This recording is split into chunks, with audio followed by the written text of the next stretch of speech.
اہم ترین سیاسی شخصیت نائب وزیر اعظم اسحاق ڈار کے نواسے کا 2 غیر ملکی خواتین کے مبینہ اغوا، کرپٹو کرنسی کے منافع کی تقسیم کا جھگڑا، باس پکڑا گیا، باس کون ہے، اس کی تفصیلات بھی آ گئی ہیں۔ D I G operation Faisal Kamran کی پریس کانفرنس میں جو کچھ ہوا، کیا کسی اور جگہ اہم پریس کانفرنس ہو تو وہاں بھی ہمارے ساتھی جرأت کریں گے تو میں انہیں پھر دیکھوں گا کہ کیسے ہوتا ہے۔ ٹاورز لگانے کا جو بل لایا گیا تھا آئی ٹی منسٹری کا، اس پہ تنقید ہوئی، میں نے بھی کی۔ وہ بل میں سے متنازع شقیں نکال دی گئیں۔ اب وزیر آئی ٹی شزا فاطمہ کہہ رہی ہیں میں قانونی کارروائی کروں گی، مجھ سے آغاز کر لیں آپ قانونی کارروائی کا، میں خیر مقدم کرتا ہوں اس کا، اور میں اس کا پورا بتاؤں گا معاملہ ہے کیا تھا، ہوا کیا۔ السلام علیکم ناظرین، میں ہوں طارق سمیر، ڈیلی ممتاز ڈیجیٹل ساتھ۔ ناظرین، معاملہ ہے اہم ترین سیاسی شخصیت نائب وزیر اعظم اسحاق ڈار کے نواسے کا 2 غیر ملکی خواتین کے مبینہ اغوا، کرپٹو کرنسی کے منافع کی تقسیم کا جھگڑا، باس پکڑا گیا، باس کون ہے، اس کی تفصیلات بھی آ گئی ہیں۔ لیکن حیران کن طور پہ D I G operation Faisal Kamran کی پریس کانفرنس میں جو کچھ ہوا، کیا کسی اور جگہ اہم پریس کانفرنس ہو تو وہاں بھی ہمارے ساتھی جرأت کریں گے تو میں انہیں پھر دیکھوں گا کہ کیسے ہوتا ہے۔ ٹھیک ہے، نقطہ نظر اور اختلاف اپنا ہوگا، ان کے پاس ہو سکتا ہے سوالوں کے صحیح جواب نہ ہوں، لیکن جو کچھ ہوا وہ سب نے دیکھ لیا ہے۔ دوسرا معاملہ ہے جس پہ میں بات کرنا چاہوں گا، ٹاورز لگانے کا جو بل لایا گیا تھا آئی ٹی منسٹری کا، اس پہ تنقید ہوئی، میں نے بھی کی۔ وہ بل میں سے متنازع شقیں نکال دی گئیں۔ اب وزیر آئی ٹی شزا فاطمہ کہہ رہی ہیں میں قانونی کارروائی کروں گی، میں خیر مقدم کرتا ہوں، آ جائیں، مجھ سے آغاز کر لیں آپ قانونی کارروائی کا، میں خیر مقدم کرتا ہوں اس کا، اور میں اس کا پورا بتاؤں گا معاملہ ہے کیا تھا، ہوا کیا، وزیر اعظم نے کیوں نوٹس لیا، اور وزیر اعظم نے پھر کیا انسٹرکشن دی وزیر قانون کو، وہ بھی میں آگاہ کروں گا۔ سب سے پہلے میں آتا ہوں ناظرین لاہور والا معاملہ۔ 2 غیر ملکی خواتین وینزویلا کی اور ہالینڈ کی آئیں پاکستان، مری گئیں، یہ ہم پہلے بتا چکے ہوئے ہیں، اسلام آباد ٹھہریں، سیر کی، تو معاملہ نکلا جی کرپٹو کرنسی کا معاملہ تھا، اس کے منافع کا، سنگاپور میں کوئی ملاقاتیں ہوئیں، یہ سارا چل رہا ہے۔ اور چیف منسٹر پنجاب نے کہا کہ قانون کے مطابق کارروائی کریں، کسی کا رشتہ دار ہو یا نہ ہو اس کو مد نظر نہ رکھیں، اور جو رضا ڈار ہے، نواسا ہے اسحاق ڈار کا، وہ اس میں کس حد تک انوالو ہے، کیا چیزیں، انکوائری ہو رہی ہے، چیزیں آ جائیں گی، ریمانڈ پہ ہیں، سارا کچھ معاملہ ہے۔ اور ماضی میں بھی کچھ بڑوں کی اولادوں نے بہت کچھ کیا ہے۔ یاد دلانا شروع کر دوں تو بانی P T I Imran Khan Farah Gogi اور اقبال گجر کو ڈیفینڈ کرتے ہوتے تھے۔ فرح گوگی کی کرپشن کی کہانیاں ریکارڈ کا حصہ بنی ہوئی ہیں، وہ دبئی میں فرار ہیں، انٹرپول سے رابطہ کیا گیا ہے کہ انہیں پاکستان لایا جائے، نہیں آ رہی۔ کون تھی؟ بشرا بی بی کی سہیلی تھی، ان کے شوہر جو تھے مسلم لیگ نون کے رہنما اقبال گجر صاحب کے بیٹے تھے، گجرانوالہ سے، یہ بھی واقعہ ہوا۔ پھر چیف جسٹس افتخار چودھری تھے، ان کا بیٹا ارسلان ملک ریاض کے ساتھ جو کچھ ہوا وہ بھی ریکارڈ کا حصہ ہے۔ بہت سی پردے ڈالے گئے۔ قانونی طور پہ دیکھا جائے تو 18 سال کے بعد اگر کوئی ہو جاتا ہے تو اس کا ذمہ دار جو ہے والد نہیں ہوتا، وہ خود ہوتا ہے اگر کوئی فراڈ کرے۔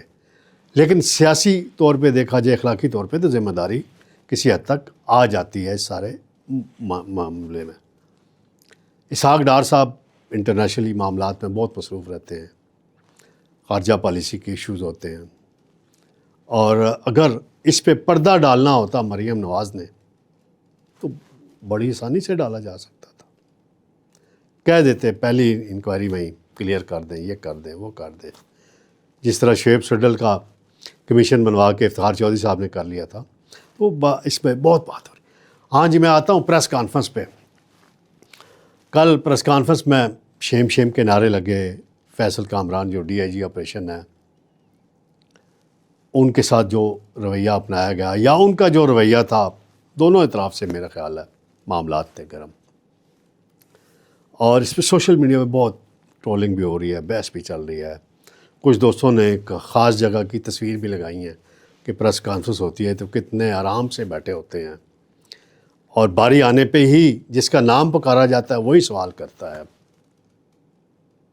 کیا وہاں بھی سوال کریں گے اس انداز میں جس انداز میں یہاں ہوا؟ بس اس سے زیادہ میں سمجھدار لوگ سمجھ جائیں گے. ڈی آئی جی کا آپریشن کا رویہ ہو سکتا ہے نامناسب ہو سکتا ہے اس کا مسئلہ ہو. اصل بات دیکھنی کہ اس کیس میں اس کا کنڈکٹ کیا تھا. ہاں یہ بات کہ جو مجسٹریٹ صاحب کے گھر میں رات کو پولیس گئی 2 بجے، پونے 2 بجے، ایس ایچ او کے خلاف کارروائی ہوئی، ڈی آئی جی نے کیا یہ ڈائریکشن دی تھی کہ دروازے توڑ کے جاؤ؟ یہ انکوائری ہونی چاہیے اس پہ. میں تو کہتا ہوں وہ کہہ رہے ہیں ڈی آئی جی کے استعفے کا مطالبہ ہم کرتے ہیں، ٹھیک ہے، ہماری رائے ہے. انہیں عہدے سے ہٹانا یا کرنا آئی جی پنجاب کا کام ہے، چیف منسٹر کا کام ہے. فیصل کامران ایک پروفیشنل پولیس افسر ہیں، انہوں نے اپنا جو کنڈکٹ کیا ہے، بہرحال یہ غلط فہمی ہوئی ہے ان کی اور لاہور کے جرنلسٹ بھائیوں کے درمیان. تو امید ہے جلد یہ معاملہ ختم ہو جائے گا اور کیس کی جو انکوائری ہے یا باقی چیزیں ہیں اس پہ فوکس ہوگا.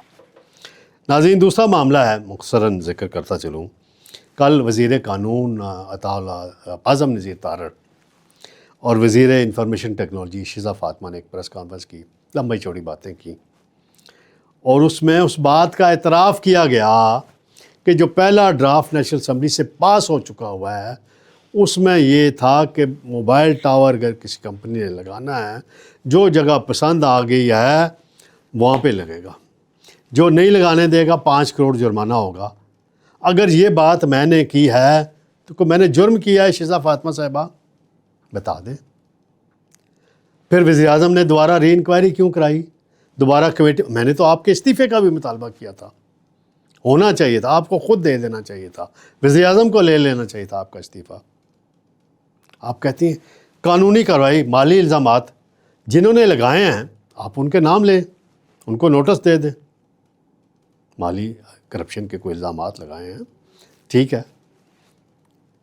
آپ اپنا کام پہلے صحیح نہیں کرتے، جب میڈیا میں تنقید کی جاتی ہے تو آپ پھر دھمکیوں پہ اتر آتے ہیں.